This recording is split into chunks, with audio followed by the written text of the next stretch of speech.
in the world of speaking. We're speaking about speaking to God. We're speaking about speaking to God here in this time of the Yom Rayu.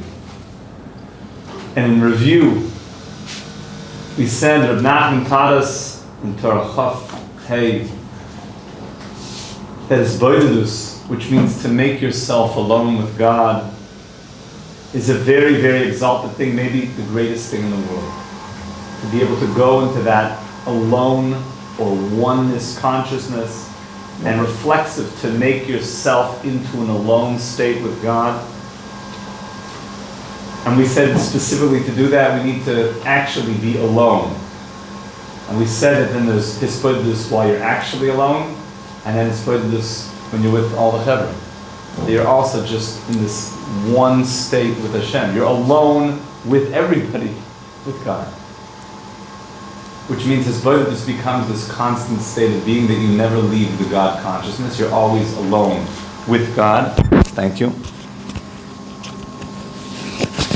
And we said, what do you speak to Hashem about during this Hisbodedus? Anything you want. Anything and everything. We'll see towards the end of the Torah, probably see in the next session together, that there's a secret here that if you go into the world of Hisbodedus, Hashem will start to guide you. You'll start to see the signposts. It says, Tein l'chacham v'yach k'moed. If you give a wise man a piece of wisdom, he takes that wisdom and he starts to build on that. In Kabbalah, there's such a thing where it says that you're not allowed to teach people certain things in Kabbalah. It says, Ein Dorshan. Ma'aser Merkava, Filu Be'echad, certain things that you can't even teach.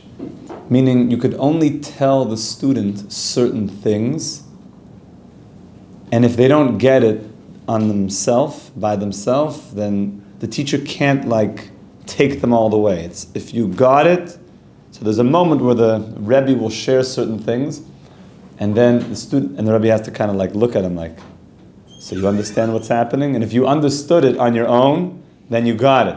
But if you didn't understand it on your own, then, because there's certain secrets that can be said, which we'll talk about maybe next time. Two types of secrets. There's secrets that could be shared, and secrets that can't be shared. So remind me to come back to that. Two types of secrets. So Rebbi Nachman is going to share with us towards the end of the Torah that this is Hisbodedus are things that there's great secrets in here. And if you're on a true path of finding God, God will guide you in certain areas. And then we said it's a great place to go out to a field, to go into a room by yourself, to speak to Hashem and have a special place for that. I actually want to go to a little Torah. Look in Lekutei Moharan Tinyana Yud Aleph. It's 2 pages earlier. Yud Aleph.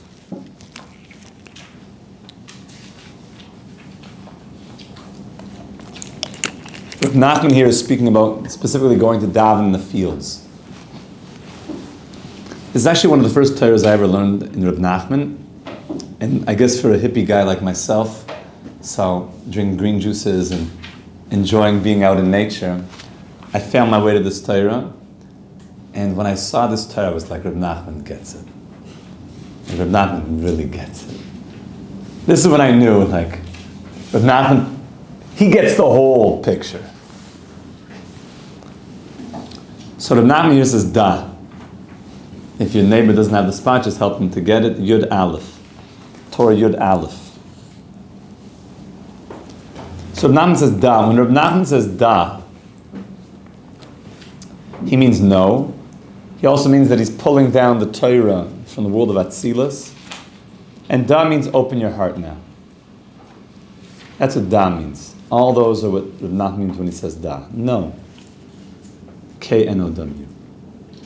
Kisha'adam ispala b'sada. When the person davens in a field, and a person specifically is davening in a field, meaning he goes into nature. He's specifically not just davening in a shul, which is obviously a very, very wonderful thing to do. But Rebbi Nachman says when a person davens specifically out in a field, referring to mostly personal davening here, but not exclusively.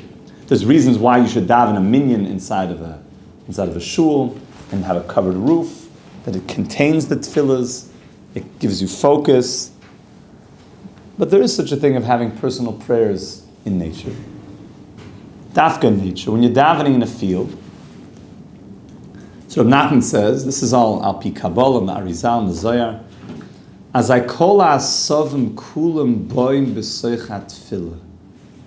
When you daven inside of a field, all of the grass and all of the plants and all of the foliage and all of the plant life and the trees, they come and they join your davening.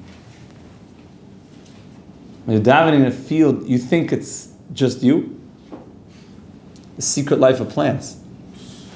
All of the energy of the plants, all of their vibe becomes focused on your tefillah, and they like join your symphony.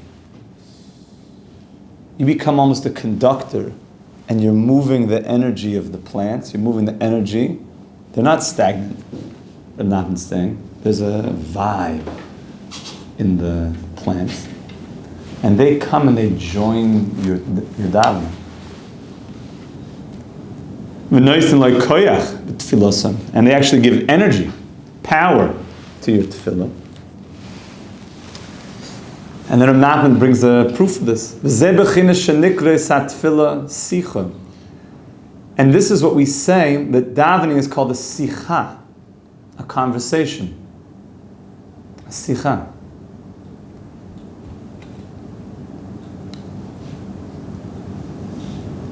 When you're davening, you're having a conversation with Hashem.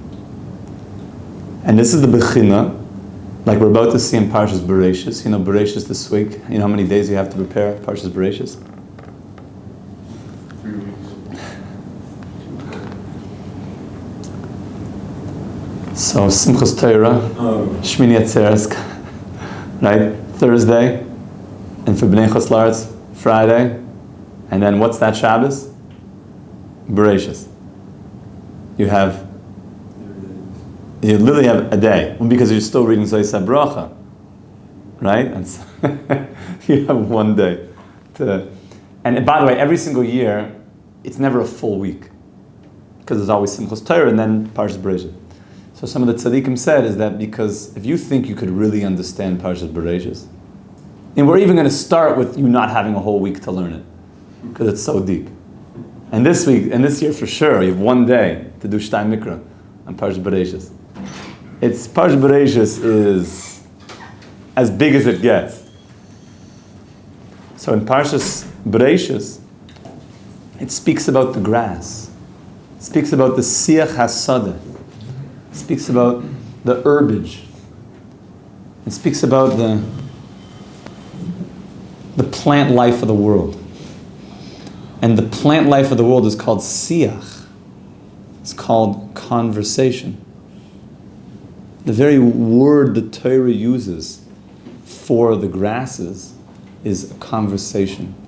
Because when you're having your conversation with Hashem, all of the plant life joins that conversation.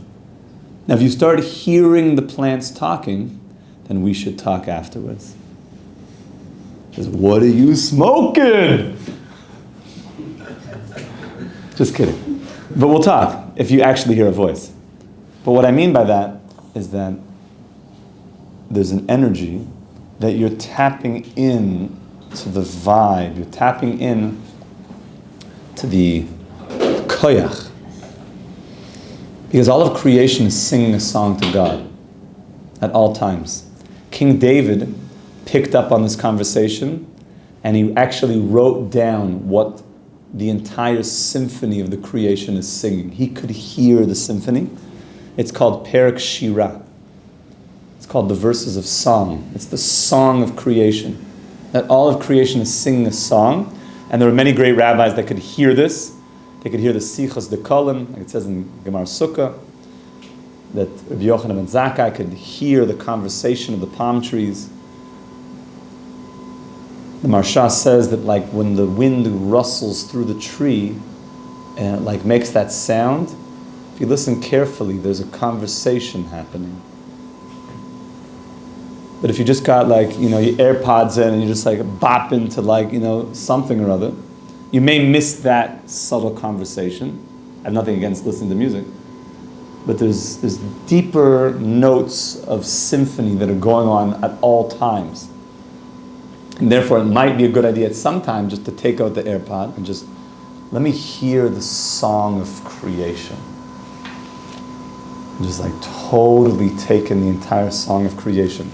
So the Rebbe is saying that when you go out to the fields and you start to have a sicha, you wake up the siach, which is the herbage. You wake up the plant life. Shekol siach hasod noisten koyach v'siyua b'tfilosai. And this is what it means. V'zeh b'chinas v'yetze Yitzchak lasuach b'asodeh. And Yitzchak went out to have a conversation in the fields. Lasuach, to talk to God. Dafka where? B'asodeh. Where was going to be that place of conversation? Like I keep thinking with all this beautiful art that we have. This is the place of the conversation. That all the trees, the symphony, it's the siach of the sadeh. Which really means is that the creation was singing a song, but when the human being comes into the creation, so the creation song joins the human being. Really, the creation is singing a song, but it's waiting for the human to be the conductor, to unify the whole of creation. Because it's fascinating, actually. If you look at Perek Shira, every part of creation has their own song. This part of creation sings this song, the dolphin sings this song, the bumblebee sings this song. Everything, the heavens sing this song, the land sings, the lion sings this song. Everything has its own song. But it's like, it's its own piece of the symphony. Only when the Adam comes, the human being can actually unify and start to conduct the whole thing. That's the siach of the sadeh, is that you're going out and you're organizing the symphony of all of creation.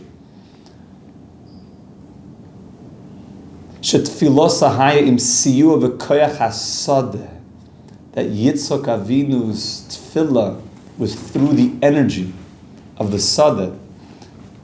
Shekol isvei hasadeh nosnu koyach v'siyu b'tfilosa k'nir la'el, that all of creation was helping his tefillah. Shebishvil zeh nikras hatefillah sicha, and that's why davening is called a sicha. And now the Rebbe says something very strong. He says, Va'al kain, therefore, beklala, in the curses, it says, Va'adama loy siten es yevula, that the land will not produce its produce. So what's the simple meaning behind that klala? There's no food. It's pretty bad. The land will not produce its crops. That's bad. But what's the deeper meaning of that? The land will not produce its crops, based on what we're saying. Rebbi Nachman's taking you deeper into what is the curse that the land will not produce its yevula. Ki kol yevul ha'aretz tzrichen litein koyach v'siyur b'toich hatefillah. Because really all of creation and all of the plants and the animals, really the whole of existence, is here to help bring that symphonic prayer and to unify with the human being towards Hashem. That we're not disconnected from the plant world. Actually, we're deeply connected to the plant world. Deeply connected. You know that 1/6 of all of halacha, of Mishnah, is about plants and agriculture? 1/6. Almost 20% of the entire Torah. Seder's Ryan is about understand how seeds work and plants work. And therefore, we can never be disconnected from the natural world. Very, very important to keep a deep connection with the natural world.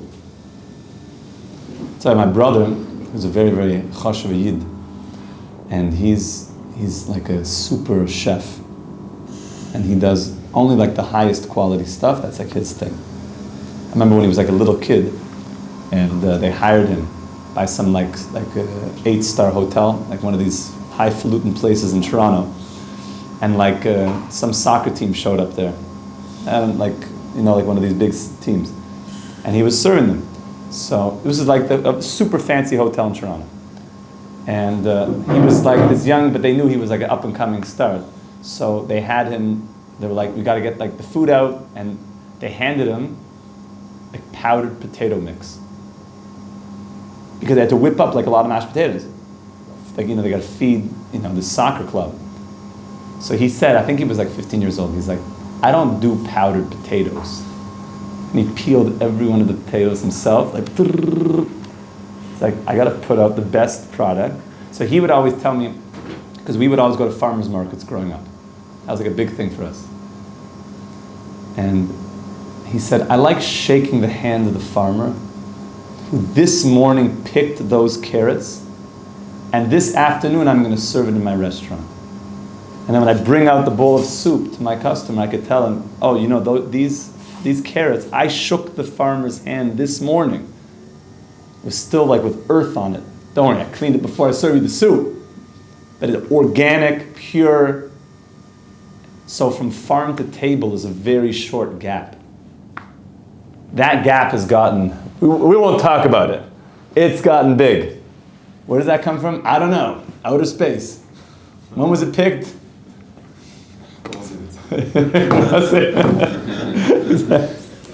It wasn't. We've gotten a bit far. It was grown in a lab. So you want to be very, very careful to keep the connection. And Rebbi Nachman's saying here is that one of the klalos is very deep. One of the klalos that the land will not produce its produce anymore. Ki kol yevul haaretz tzrichen litein koyach v'siyua b'toich hatfilah. That the whole of existence is here to be part of the symphony and the prayer and the devotion. Why do you think Hashem gave all this? The whole world is here in recognition of God. Everything. Every aspect of creation in its own way, different than a human being. Right? Plants have a secret life. It's a different life than a human being, obviously. But plants have their own secret life. V'kasheyesh pagam ve'iku valzeh. And when there's a problem, this is the klala, there's a pagam, there's a blemish, that the land is not bringing its fruit, azanemar ha'adama loisi tenes yavula, then the land is not joining the tefillah. That's a klala. There's like a separation, a distancing, that the human being doesn't see himself and his role with all that secret world of the plants, that everything is unifying back to God. So look what the Rebbe says. Even when you don't actually physically daven in the field,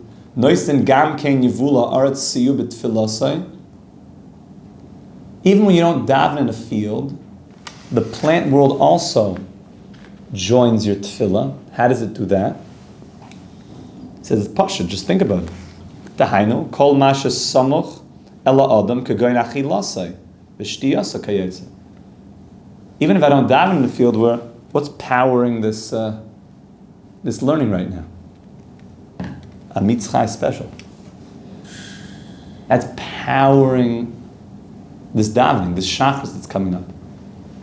These coffee beans.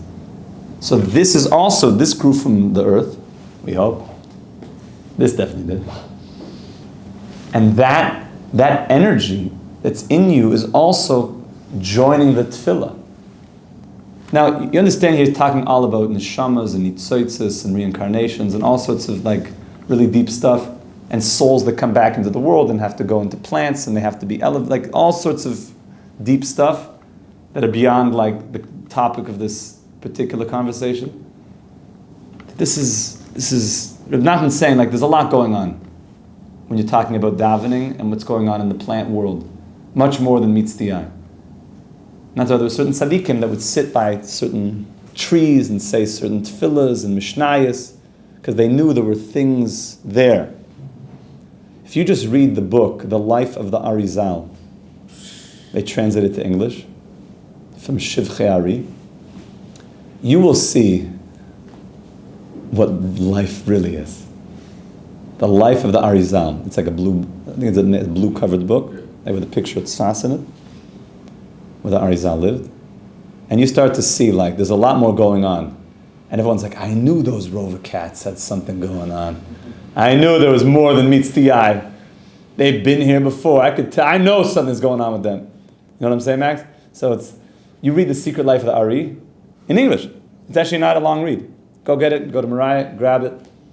It's a game changer. It actually changes people's lives when they read that. When they read that little English book, they're like, oh my goodness, life's way deeper than I thought. And also, it helps you appreciate why you should have kavanah when you make brachos. Because a lot of the helping of whatever's going on in different foods and stuff is dafka released through making brachos with kavanah. It's a big, big thing. These are the things we talk about a lot on Tu B'Shvat. Metz Hashem. Tu B'Shvat Igia. It's already coming. Rak kashu basada, but Rebbi Nachman says, but when you're in the field, she'az samuch lahem b'yoser, you're actually closer. It sounds like that the proximity does help bring the, like if you're in the Alps and you're just, like when you're in it, the Himalayas, yeah. How does davening in a field compare to like a minyan? So here Rebbi Nachman's more speaking about personal tefillahs, and that the halachas of davening in a minyan and davening in Beit Knesset are definitely preferable that it's under a roof, and that has an adifus. It's actually much better and advisable if you daven mincha, let's say outside, let's say on a trip with some chevra. So, and there's a shul right there. You're like, let's just daven like on the beach. And there's a Beit Knesset right there. So you should, in Al-Pi Halacha, you should go inside the Beit Knesset. This is talking about Vayetze Yitzchak Lasuch Basadeh. Even though he was davening mincha, that Yitzchak went out to the field. He went out to the field. There's such a thing of when you're by yourself, to be in nature. Don't ever get disconnected from nature. Be very careful. In our modern world, you could forget like that there's actually something called a tree. It's crazy. If you're in like some concrete city, you could lose touch with like that there's plants, there's an earth, and my food grows on the supermarket tree. Yeah, none of it. Stay connected to nature when we live in cities. There's not too much nature. Make sure you go out to nature. Make sure you go and see a tree. You don't want it to be like that. I feel like I have a picture of a movie or something in my head, like there's some like grandfather and he's like telling his kid like, a long, long time ago, there was something called a tree. In the water, it's in the water.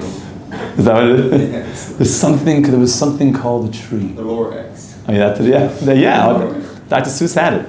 He had a certain thing that he chapped a certain stuff. So there was something called a tree. It can't be. Let it grow. It can't be. It can't be that I don't know what a tree is. I never saw a tree. I never touched a tree.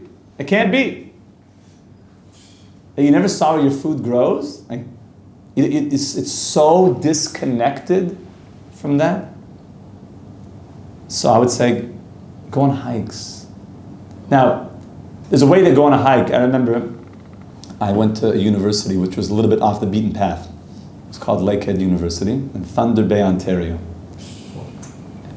Anybody know where that is? Just go, yeah? Sure. Oh, from the 6th. So 16-hour drive or something northwest. It's on top of Lake Superior. Okay? It's like you're up there. You're up there. People dog sledded to school. I'm not kidding. Yeah, little huskies, like, it was like that. We're all the way up there. So, I was in a program there, which was a leadership program. It was the only of its kind, like an outdoor leadership program, because I was on a journey looking for truth. And that was at a time that I felt like there was still a place that was like a university set up that was still giving you a place to like look for something more. So we did a lot of expeditions, and we did all sorts of canoe trips and Quetico, like beautiful. We're talking like Algonquin, north. Quetico, it's amazing. The billion lakes and rivers. And there was always like two types of people we noticed who went on like outdoor expeditions. There were the guys that were like top of the line, like boots, top of the line, everything, with like, hardcore Oakley, like, and they're like with their sticks and they're like conquering, and they're like walking through like slicing stuff, and like a conquer hike man. I will conquer the mountain. And then there were other chevra that were much more like, they had like muklaks, which is like a type of shoe that's like a sock that the natives wear. That you walk through the natural world like as one with it. That you're moving through like, and those types of people notice all the animal tracks in the snow. They see actually the bird life. They see the plants of like, you'll see like little like wild leeks growing, little wild berries growing, because they want to be like in the natural world. So there was always these two types of chevra. The ones like, I'm like on top of the world and I'm conquering it. And then those that understand that a human being is not a plant. A human being is not, a wolf.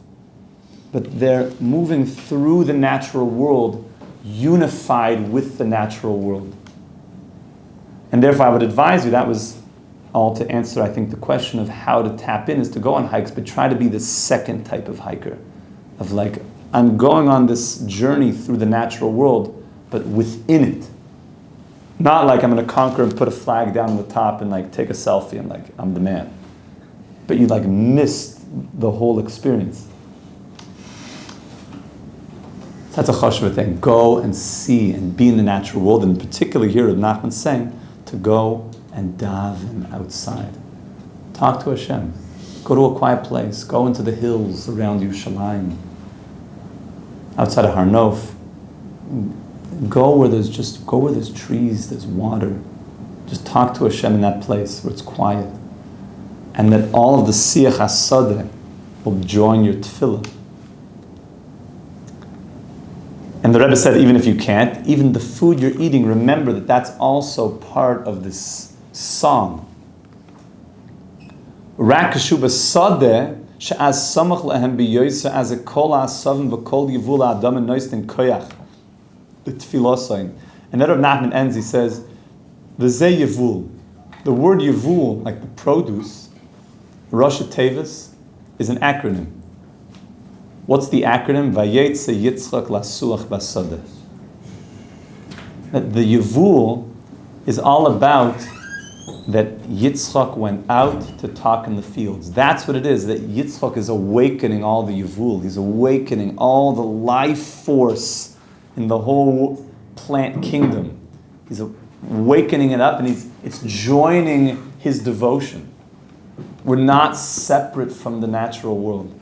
We're deeply connected to the natural, deeply integrated with the natural world. It's an important thing that we have to share that with the world, is that when Adam was put in the Garden of Eden, so the Mesilas Yesharim in the beginning, he brings a medrash from Koheles, King Solomon, our favorite. And the medrash says that Hashem took Adam around the garden. He took him on a tour around the garden. Very nice. It's a great tour guide. Hashem. He took him around the garden. And he told Adam two things. Number one, this is all for you. This is all for you. It's just one thing. Just don't smash the place up. Just don't trash it. Work the garden and guard it. Don't smash it up. Use it properly, but it's for you. It's all for you. Don't be bashful and think I can't cut down a tree. That tree, if used properly, now becomes in devotion for Torah learning. Becomes in service of a higher purpose. So the world wants to be used in a higher service, in connection with Hashem, and the human being is in charge with that. But be careful how you do that. Don't mix up the goals and the means. Like we say, the means and the ends. The end is the closest to Hashem, that all of creation comes into that connection with God. The means are, I'm going to have to make a shtender to do that. So if the goal of all of creation is that, and the tree life and the plant life want that, then the deep energy of the tree is yearning to be made into a shtender. And the Sfarim talk about this. The Sfarim talk about this a lot. This is much deeper conversation. How the world wants to be in the service of God. And for the human being, because we have das, it's our responsibility to know how to use every part of creation. That we can bring all of creation into that devotion. And that's the yevul, that's the Yetzei Yitzchak Lasur Basada. It's all about bringing all of the creation into that conversation with God. And the klala, the curse, is if the earth is not producing anymore. That the creation is not in the service of God. The earth is like holding itself back and saying that I see that the human being is not utilizing me properly. So the earth says, I don't want to be, excuse my language, prostituted. I don't want to be used in a way that's inappropriate. So the earth will hold herself back. And the Vayetza Yitzchak Lasur Basade is waking up the Yevul that's going to bring out its fruits to be used in a holy and healthy way. When I learned this piece in Rebbi Nachman, I'm like, Rebbi Nachman really understand. I'm like, I know that if this is what Torah is, then I'm on the right track. That we say that something nikarim divrei emet, when something is true, it rings with authenticity. When you know that something is true, it's just like, so when I saw this piece, this is, 15, 20 years ago, whenever it was, it just, something touched me where I felt that Rebbi Nachman really understands that there's something going on here. And I said, if this person loves Gemara Rashi Tosfos, if this same Rebbi Nachman is steiging up Tosfos and Ksubas, if this same Rebbi Nachman is mamish, will do anything to sit down with Rabbi Akiva Eiger, so then I also want Rabbi Akiva Eiger. I also want Rashi. I also want Rambam. I also want Shulchan Aruch. Shekol Yevul Hasada Hispalalu Imoy. That all of the herbage, all of the plant life of the field was davening with Yitzchak. The world was davening together with Yitzchak. So this is all based on the Torah we're learning in Chav Hey. That the Hisboidus we said is maybe the greatest thing you could do. And then Rebbi Nachman Dafka said to go either to a room or to a field. To go to a field and speak out to Hashem. And then there's a certain power that will come from the Yevul that the earth will produce. We should be Zoicha, my friends, to speak mamish, to speak to Hashem, to have that honest conversation with Hashem. Next time we're going to learn a very, very big topic, which is all about turning our prayers into Torah and turning our Torah into prayers. That when you learn, the learning doesn't just stay as something which you receive, but it's something that you then speak back to God, like the Kotzker Rebbe said. That when you learn Torah, God is speaking to you. And when you pray, you're speaking back to God. And then when you learn Torah again, God responds back to you. and that there's a conversation of making your Torahs into tefillahs and your tefillahs into Torahs, and there's this conversation that's happening through your Torah and your tefillah. Rebbi Nachman's going to say, like, this is the biggest thing. This is the secret of the whole thing. And he's going to say that this secret is something, I can only tell you certain things, but the rest, you're going to go on a journey that if your heart is pure, Hashem will fill in the things that I can't even really tell you. That there are secrets, like we said, that can be told, and then there's secrets that can never be told. They're just secret. So where you could go with these things is a secret that can't even be told. It remains a secret because it can't even be expressed. And as you go deeper into that, there'll be a deeper secret. And deeper and deeper. And it won't be something that I could tell you, you'll just be there. So we should be zoicha, my friends, to have honest hispoidedus, to be emes a yidden, to be signed and sealed in the book of life, mamish, with all the tzaddikim gemurim. And it should be good things for all of humanity. We should see blessing, bracha, hatzlacha, success for all of us. And we should see mamish, hayoim, the binyan beis hamikdash, Gematria Rosh Hashanah, with Mashiach Tzidkeinu b'mehera v'yameinu. Amen. Amen. Oy ein shum yeyesh, ein shum yeyesh, ein shum yeyesh b'ava olam kla.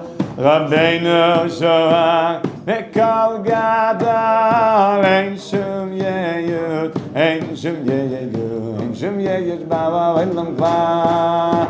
Hey mitzvah gedoyla liyom b'simcha liyom b'simcha tov mi mitzvah gedoyla liyom b'simcha liyom b'simcha tov. Words are easy. Yamdere lamdere lamdere la la la la la la la la la la la la la la la. Yamdere lamdere lamdere la la la la la la la. La la la la la la la la. Hey mitzvah gedoyla liyom b'simcha liyom b'simcha tov mi mitzvah gedoyla liyom b'simcha liyom b'simcha tov mi tzlichus.